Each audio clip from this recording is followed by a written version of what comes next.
दोस्तों, इस मूवी की शुरुआत होती है। हम जापान के ओसाका शहर को देखते हैं, जहां एक ट्रक में एक लड़की केट और उसके बॉस मिस्टर बी को दिखाया जाता है। और दोस्तों, केट नाम की लड़की खतरनाक किलर है और वो यहाँ अपने एक मिशन पर आई है। आगे हम देखते हैं कि मिस्टर बी केट को उसकी फेवरेट ड्रिंक देता है और जल्द ही काम पूरा करने के लिए कहता है। और अब केट भी ड्रिंक पीते हुए आगे बढ़ती है और वहाँ खड़े दो गार्ड से एक एड्रेस पूछती है और अचानक ही उन पर हमला कर देती है और उन्हें मार देती है। और एक जगह पर जाकर अपनी स्नाइपर गन से टारगेट हिट करने के लिए रेडी होती है। तभी वहाँ पर ब्लैक कार आती है, जिससे सेंटिनो नाम का एक आदमी गाड़ी से बाहर निकलता है। तो केट उसे गन टारगेट करती है कि तभी वो देखती है कि सेंटिना के साथ उसकी बेटी भी है। तो वो गोली नहीं चलाती क्योंकि उसे बेटी के सामने पिता को मारना ठीक नहीं लग रहा था। लेकिन तभी हाई कमांड से ऑर्डर मिलता है और केट सेंटिनो को गोली मार देती है। और अपने पिता को गोली लगने पर सेंटिनो की बेटी जोर जोर से चिल्लाने लगती है, रोने लगती है। इसके बाद हमें 10 महीने बाद का सीन दिखाया जाता है, जहाँ केट मिस्टर बी से बात कर रही है और मिस्टर बी से कहती है कि अब वह आगे ये काम नहीं करना चाहती, क्योंकि उसने जब सेंटिनो को मारा था तब उसकी बेटी एनी को रोते हुए देखकर उसका मन बदल गया है और केट अब इस घटना के बाद स्ट्रेस में रहने लगी थी। तभी मिस्टर बी कहता है कि वो उसका एक काम और कर दे और इसके बाद चाहे तो केट इस काम को छोड़ सकती है। और दोस्तों, अगर हम केट की पिछली लाइफ के बारे में देखें तो केट जब छोटी बच्ची थी तब से ही वो अनाथ हो गई थी। तो मिस्टर बी ने ही केट को पाला था और उसे ट्रेनिंग भी मिस्टर बी ने ही दी थी। और केट की लाइफ में मिस्टर बी के अलावा और कोई नहीं है और वो मिस्टर बी के लिए ही काम करती है और इसी के चलते केट इस काम को भी पकड़ लेती है। इसके बाद केट को हम एक होटल में देखते हैं, जहाँ एक आदमी केट से बात करने लगता है और केट को इम्प्रेस करता है। अब केट भी उसकी बातों से इम्प्रेस हो जाती है और वो दोनों होटल रूम में ही इंटीमेट भी हो जाते हैं। और इसके बाद केट उस आदमी का ID कार्ड देखती है। तभी केट के पास एक मैसेज आता है जिसमें उसे अगले मिशन और टारगेट की लोकेशन मिलती है। तो केट उस आदमी को कुछ पैसे देती है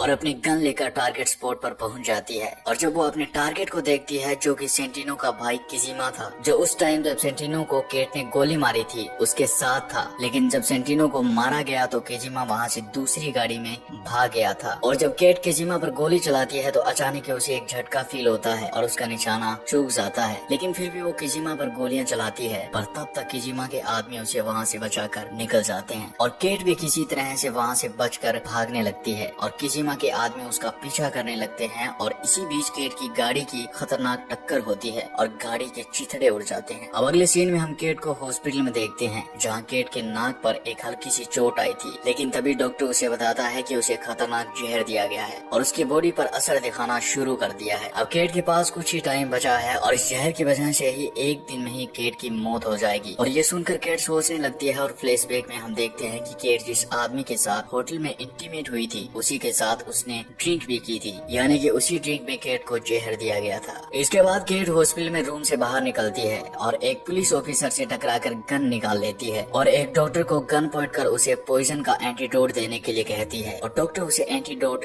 दे देता है, जिसका यूज करने पर पॉइजन का असर धीरे होगा। अब केट वहाँ से गाड़ी लेकर सीधे होटल पहुँचती है और उसी आदमी के पास जाती है जो उस रात उसके साथ सोया था और उस आदमी के साथ मारपीट करती है और उसे पूछती है कि उसने केट को पॉइजन क्यों दिया। तो वो आदमी बताता है कि एक सेटो नाम के आदमी ने उसे ऐसा करने को कहा था। तो केट उस आदमी और उसकी गर्लफ्रेंड को मारने ही वाली थी कि फिर वो सोचती है कि इन दोनों की भी मजबूरी थी। तो केट उन्हें छोड़कर वहाँ से अपने बॉस मिस्टर बी के पास जाती है और मिस्टर बी उसे सिंपैथी दिखाता है और कहता है कि वो कोई रास्ता निकाल लेगा और बताता है कि सेटो किजिमा का ही आदमी है। अब इसके बाद केट वहाँ से निकल जाती है क्योंकि वो पॉइजन देने वाले से बदला लेना चाहती थी, लेकिन केट के पास टाइम बहुत कम बचा था। फिर केट उस जगह पर पहुँच जाती है जो एड्रेस मिस्टर बी ने उसे बताया था और यहाँ से केट की एक जबरदस्त फाइट देखने को मिलती है और वो एक एक कर सभी लोगों को मार देती है और उनमें से एक आदमी बच जाता है। तो केट उसे गन पॉइंट कर उसे किजिमा का एड्रेस पूछती है। तो वो आदमी कहता है कि किजिमा का एड्रेस किजिमा की नेफ्यू एनी यानी कि सेंटिनो की बेटी को ही पता है। अब इसके बाद केट उससे एनी का एड्रेस पूछती है तो वो आदमी एनी का एड्रेस केट को बता देता है। अब इसके बाद केट एक क्लब में जाती है जहाँ वो एनी को किडनैप कर उसे किजिमा को कॉल लगाने के लिए कहती है। तो एनी उसे बताती है कि किजिमा किसी से डायरेक्ट कांटेक्ट नहीं करता है, बल्कि उसके बाद किजिमा का आदमी केंजी ही करवाता है और एनी केंजी को कॉल लगाती है। तो केट उसे फोन लेकर केंजी से कहती है कि अगर एनी को बचाना चाहते हो तो किजिमा से कहो कि उसे इसी मार्केट में मिले और उसे अपना एड्रेस बताती है। अब दूसरी तरफ हम केजी को देखते हैं जो अपने आदमियों को एनी को बचाने के लिए भेजता है और यहाँ एनी को केट एक बाथरूम में बंद कर देती है और अपनी चोट पर वो पट्टी बांधने लगती है। अब वो मार्केट में अकेली जाती है जहाँ केंजी के आदमी भी पहुँच जाते हैं और यहाँ हमें केट की एक और खतरनाक फाइट देखने को मिलती है। वो एक एक करके गोलियों से आदमियों को मारने लगती है और तभी एनी भी बाथरूम से बाहर निकल जाती है और उसे लग रहा था कि केंजी के लोग उसे बचाने आए हैं, लेकिन केंजी के लोग एनी पर ही गन पॉइंट कर देते हैं कि तभी वहाँ पर केट आ जाती है और बचे हुए लोगों को भी मार देती है। अब केट को भी लगा कि एनी उसके किसी काम की नहीं है तो वह एनी को वहाँ से जाने को कहती है, पर एनी को भी अब समझ आ गया था कि किजिमा उसे भी मारना चाहता है, यानी कि उसका अंकल ही उसे मरवाना चाहता है।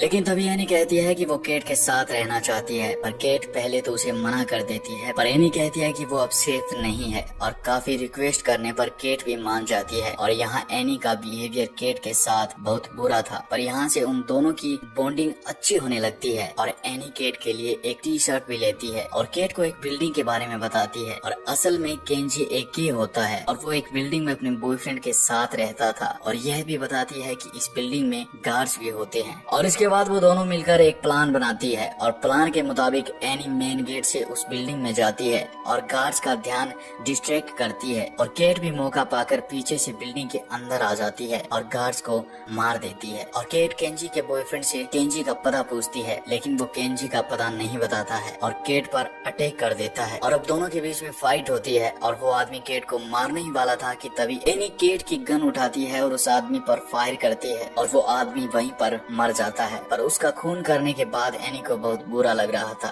तो केट एनी को समझाती है और तभी एनी केट को एक और जगह के बारे में बताती है जहाँ अक्सर किजिमा जाता था और वो दोनों उस जगह पर पहुँच जाती है और मेन गेट पर केट एनी से कहती है कि अब आगे वो अकेली ही जाएगी और एनी से बाहर ही रुकने को कहती है। और दोस्तों केट जब अंदर जाती है तो देखती है कि किजिमा एक शांत जगह पर अकेला ही बैठा है और वहाँ कोई गार्ड्स नहीं थे और किजिमा वहाँ केट को कहता है कि हम दोनों को ही अपनों ने ही धोखा दिया है और केंजी और मिस्टर बी की फोटोज दिखाती है, यानी कि मिस्टर बी केंजी से मिला हुआ है और वो किजिमा की फैमिली को खत्म करना चाहता है और वह ये भी बताता है कि वह एनी से बेहद प्यार करता है, पर केंजी ने कभी एनी को किजिमा से मिलने ही नहीं दिया। और ये बात सुनकर केट किजिमा को शूट नहीं करती और दूसरी तरफ बाहर एनी के पास मिस्टर बी गाड़ी लेकर आता है और एनी को बता देता है कि उसके पिता को मारने वाली केट ही है और इस बात पर एनी को बहुत बड़ा झटका लगता है। और जब केट बाहर आती है तो एनी के पास मिस्टर बी को देखकर केट को पता लग जाता है कि एनी को यह पता लग चुका है कि उसके पिता सेंटिनो को केट ने ही मारा था। इस बात के लिए केट एनी से सॉरी भी बोलती है और उसे सच्चाई बताना चाहती है, लेकिन एनी बहुत गुस्से में थी और इसके हाथ में गन भी थी जिसे एनी केट पर फायर करती है, पर निशाना चूक जाने की वजह से बुलेट केट को छू कर निकल जाती है और केट वहीं गिर जाती है और एनी बी के साथ गाड़ी में बैठकर वहाँ से चली जाती है। अब केट को भी याद आता है कि बचपन में भी उसके साथ कुछ ऐसा हुआ था। जब वो अकेली थी तो मिस्टर बी उसे अपने साथ लेकर चला गया था और बाद में उसे ट्रेनिंग देकर उसे एक खतरनाक किलर बना दिया था और अब उसे अपने काम के लिए उसका यूज करता था। अब केट को लग रहा था कि जैसा मिस्टर बी ने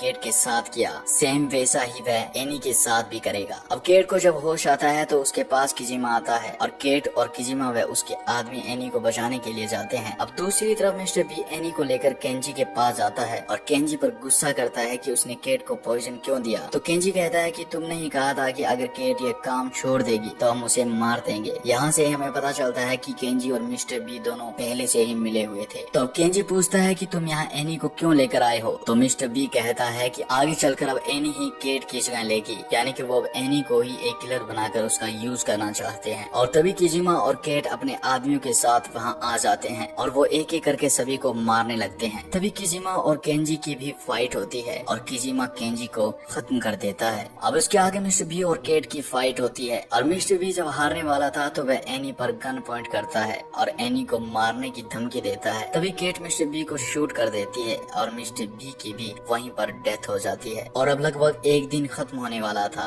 और केट की अब कभी भी डेथ हो सकती थी क्योंकि उसे जहर दिया गया था। तो अब एनी केट के पास आ जाती है और उसे बातें करने लगती है और केट अपनी आखिरी सांसें एनी की गोद में ही लेती है और शायद एनी केट की लाइफ में वो अकेले इंसान थी जिससे केट दिल से अटैच्ड हुई थी। और इसी सैड एंडिंग के साथ ये मूवी यहीं पर खत्म हो जाती है। मिलता हूँ ऐसी एक नई कहानी के साथ, नई मूवी के साथ। तब तक के लिए आप हमारे साथ बने रहिएगा। धन्यवाद।